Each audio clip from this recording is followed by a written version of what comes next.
Halo teman-teman semua, perkenalkan nama saya Anastasia Liana Triastuti dari Program Studi D3 Hubungan Masyarakat Fakultas Ilmu Sosial Universitas Negeri Jakarta.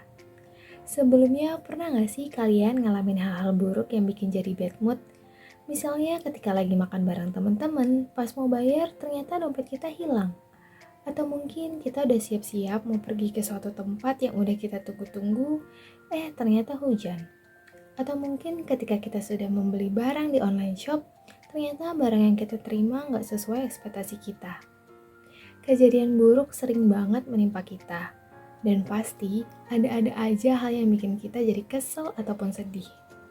Rasanya nggak enak ketika kita merasa hidup kita akan berjalan lancar-lancar saja, tiba-tiba muncul gangguan.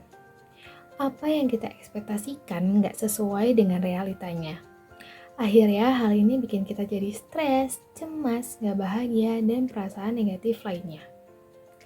Untuk itu, pada kesempatan kali ini, saya akan membahas filosofi hidup yang sudah ada sejak lama dan bahkan sering menjadi acuan para penulis buku inspiratif, yaitu filosofi Stoicism. Bahkan jika kalian tidak familiar dengan filosofi Stoicism, mungkin kalian sebenarnya sudah menerapkan filosofi Stoicism tanpa kalian sadari loh. Contohnya kegiatan seperti membuat jurnal, meditasi, latihan menahan diri adalah bagian dari latihan Stoicism. Bahkan Cognitive Behavioral Therapy atau CBT yang biasa digunakan oleh psikiater untuk perawat pasien dibuat berdasarkan filosofi Stoicism. Perbedaannya adalah CBT digunakan untuk menolong pasien pada saat mereka membutuhkannya, sedangkan Stoicism lebih kepada bagaimana cara untuk hidup. Kata Stoicism sendiri berasal dari bahasa Yunani kuno yaitu Stoa yang dalam bahasa Indonesia adalah teras yang dicat, yang dimana menjadi awal ajaran Stoicism diajarkan. Stoicism sendiri berasal dari ajaran Cynicism yang dimana mengajarkan bahwa kebajikan adalah satu-satunya kebaikan. Ada banyak sekali tokoh Stoik, salah satunya yang paling terkenal adalah Epictetus. Tetapi sayangnya nggak banyak nih catatan tentang praktik Stoicism yang dia tulis. Namun, untungnya bagi kita, Epictetus memiliki fans yang bukan orang biasa, tapi adalah seorang kaisar Roma terkuat pada masanya, yaitu Marcus Aurelius. Marcus Aurelius seringkali mengutip Epictetus dan kata-katanya yang terkenal yaitu meditasi. Epictetus menjelaskan fundamental dari Stoicism yang sebenarnya simpel saja.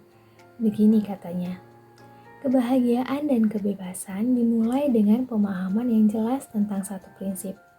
Beberapa hal berada dalam kendali kita dan beberapa hal tidak. Jadi menurut Epictetus, kita harus bisa menerima semua hal yang berada di luar kendali kita. Contohnya, ketika kita kehilangan dompet kita, ya sudah kita terima saja.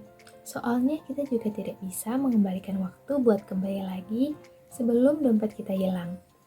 Namun, hal yang bisa kita kendalikan adalah apa yang ada di dalam diri kita, yaitu emosi kita melalui prinsip disiplin diri. Terkadang orang berusaha mengendalikan hal yang berada di luar kendalinya. Justru hal ini yang membuat dirinya menjadi stres. Tapi coba deh, ketika kita sadar ada suatu hal yang memang ada di luar kendali kita, hal yang sebelumnya terlihat sangat buruk, malah justru kita bisa menghadapinya, karena kita sudah memikirkan segala kemungkinan yang akan terjadi.